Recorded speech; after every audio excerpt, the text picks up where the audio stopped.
Hi friends, welcome to Kalai express. இன்றைக்கி கலை எக்ஸ்பிரஸில் என்ன பார்க்க போகிறோம் அப்படின்னா, குக்கரில் ரொம்ப ஈஸியாக சிக்கன் பிரியாணி எப்படி செய்யலாங்கிறத பார்க்கலாங்க. வாங்க வீடியோக்குள்ளே போகலாம். நாம் குக்கரில் ஒரு 3 டேபிள் ஸ்பூன் அளவு எண்ணெய் கொஞ்சம் தாராளமாக விட்டுக்கலாம். அதோடவே 1 டேபிள் ஸ்பூன் அளவு நெய் சேர்த்துக்கலாங்க. எண்ணெய் காஞ்சதும் ஒரு அரை டீஸ்பூன் அளவு சோம்பு சேர்த்துக்கலாம். சோம்பு பொரிஞ்ச உடனே 2 சின்ன சைஸ் பட்டை, ஹோல் கரம் மசாலா சேர்த்துக்கலாங்க. 2 ஏலக்காய், கொஞ்சம் கடல் பாசி, கிராம்பு எல்லாம் சேர்த்துக்கலாம். சேர்த்து நல்லா பொரிஞ்சு வந்ததும் 2 பெரிய வெங்காயத்தை நல்லா பொடியாக கட் பண்ணி சேர்த்துக்கலாம்.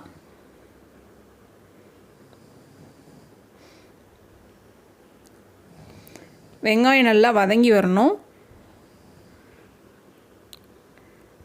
வெங்காயம் பார்த்திங்கன்னா நல்லா வதங்கினதுக்கப்புறமா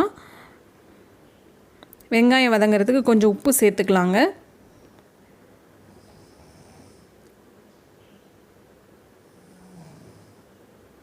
இப்போ வெங்காயம் நல்லா வதங்கி வரணும். பிரியாணிக்கு பார்த்திங்கன்னா வெங்காயம் நல்லா வதங்கிடணும்.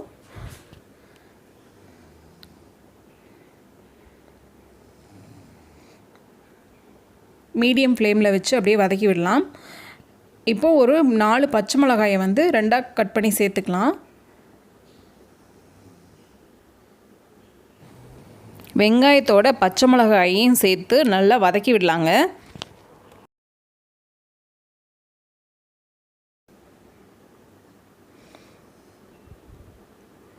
நல்லா வதங்கி வந்ததுக்கப்புறமா தக்காளி பெரிய சைஸ் தக்காளி 2 கட் பண்ணி வச்சுருக்கேன் பொடியாக, அதை சேர்த்துக்கலாம்.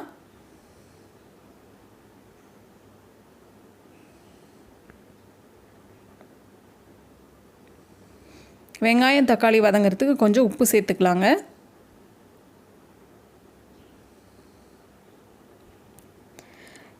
வெங்காயம் தக்காளி நல்லா வதங்கி வரணும். பாருங்கள், வதங்கி நல்லா எண்ணெய் பிரிஞ்சு வந்திருக்கு. இந்த டைமில் நாம் கொஞ்சம் கொத்தமல்லி இலையும் புதினா இலையையும் அரைச்சி சேர்த்துக்கலாம். இதில் விழுதாக சேர்த்துக்கலாம், நல்ல ஃப்ளேவர் கொடுக்கும்.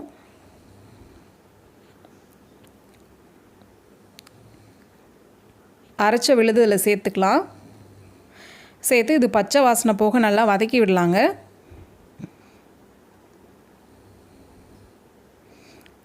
இது பார்த்திங்கன்னா நல்ல ஃப்ளேவரை கொடுக்கும்.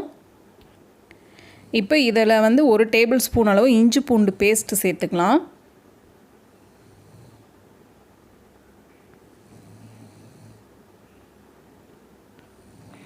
இதுவும் நல்லா பச்சை வாசனை போக வதக்கி விடணும். நம்ம அடுப்பை ஸ்லோ ஃப்ளேமில் வச்சுக்கணும், சிம்மில் வச்சுக்கலாம், இல்லைன்னா அடி பிடிக்கும்.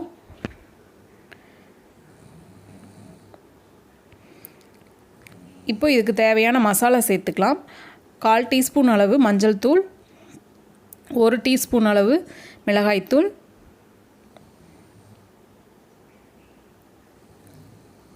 1 டேபிள் ஸ்பூன் அளவு மல்லித்தூள், 1 டேபிள் ஸ்பூன் அளவு பிரியாணி மசாலா சேர்த்துக்கலாங்க. இல்லைன்னா கரம் மசாலா சேர்த்துக்கலாம், அது நம்மளோட ஆப்ஷனல் தான். இப்போ மசாலாவை நல்லா பச்சை வாசனை போக வதக்கி விடலாம். நல்லா ஸ்லோ ஃப்ளேமில் வச்சுக்கணும், இல்லைன்னா அடி பிடிக்கும்.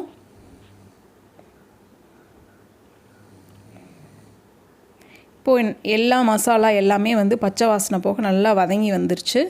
இப்போ நாம் சுத்தம் பண்ணி எடுத்து வச்சுருக்க சிக்கனை இதில் சேர்த்துக்கலாம். நான் ஒரு 1/2 கிலோ அளவு சிக்கன் சேர்த்துக்கிறேன்.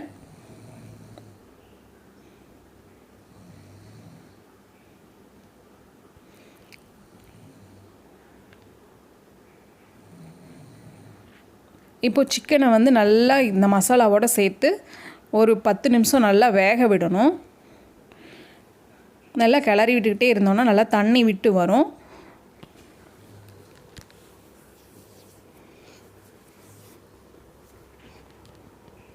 சிக்கன் ஒரு 3/4 பதம் வெந்ததுக்கப்புறமா தான் அரிசி சேர்க்கணுங்க. இல்லைன்னா இது நாட்டுக்கோழி அப்படிங்கிறதுனால சிக்கன் கொஞ்சம் வேகிறதுக்கு லேட் ஆகும். இப்போது இந்த சிக்கனுக்கு தேவையான அளவு உப்பு சேர்த்துக்கலாம்.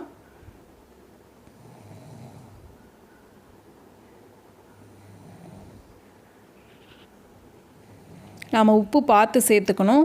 தக்காளி வெங்காயம் வதங்கும் போது உப்பு சேர்த்திருக்கோம், அதனால் எவ்வளோ தேவையோ பார்த்து சேர்த்திக்குங்க.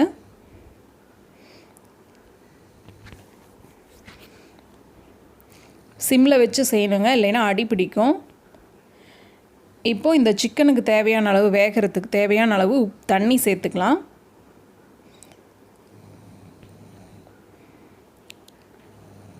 தண்ணி சேர்த்து நல்லா மிக்ஸ் பண்ணி விடலாங்க.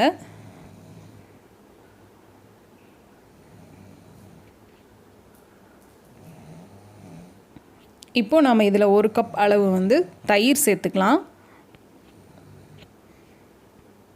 இந்த தயிர் சேர்த்தும் போது நல்லா சிக்கன் சாஃப்டாக வெந்து இந்த பிரியாணிக்கு நல்ல டேஸ்ட்டை கொடுக்குங்க. ரொம்ப புளிச்சிருக்கக்கூடாது, தயிர் ஓரளவுக்கு புளிச்ச தயிராக இருந்தால் போதும், சேர்த்துக்கலாம். இப்போ பாருங்கள், இது ஓரளவுக்கு மூடி வச்சிடலாம். இது ஒரு 3/4 பதம் வெந்துருச்சுங்க சிக்கன். இப்போது நாம் அரிசி சேர்த்துக்கலாம். நான் 2 டம்ளர் அளவு அரிசி சேர்த்துருக்கேன். இது பாஸ்மதி ரைஸ் இல்லை, பொன்னி அரிசி தான். அதனால் இதுக்கு 1க்கு 2 அப்படிங்கிற மாதிரி தண்ணி சேர்த்துக்கலாம். 2 டம்ளருக்கு 4 டம்ளர் தண்ணி சேர்த்துக்கலாம். சேர்த்து நல்லா கலந்து விட்டு உப்பு பார்த்துட்டு, இதுக்கு உப்பு காரம் கரெக்டாக இருக்குதான்னு பார்த்துட்டு நாம் மூடி வச்சிடலாங்க. இப்போ உப்பு காரம் பார்த்தாச்சு. இப்போது நாம் மேலே கொத்தமல்லி புதினா இலையை தூவி மூடி போட்டுடலாங்க. மூடி போட்டு ஒரு விசில் விட்டுட்டு 2வது விசில் சிம்மில் வச்சு ஒரு 5 நிமிஷம் வச்சு ஆஃப் பண்ணிடலாம். பாருங்கள், சூப்பராக சிக்கன் பிரியாணி உதிரியாக சூப்பராக வந்துருச்சுங்க. நீங்களும் இதே மாதிரி நான் சொன்ன மாதிரியே செஞ்சு பாருங்கள். ரொம்ப டேஸ்ட்டாக வந்திருந்ததுங்க. குக்கரில் குழையாமல் நல்ல டேஸ்ட்டாக பளபளன்னு இந்த மாதிரி பிரியாணி நீங்களும் செய்யலாங்க. செஞ்சு பார்த்துட்டு பிடிச்சிருந்தா லைக் பண்ணுங்கள், ஷேர் பண்ணுங்கள், கமெண்ட் பண்ணுங்கள், சப்ஸ்கிரைப் பண்ணுங்கள் ஃப்ரெண்ட்ஸ். தேங்க்யூ.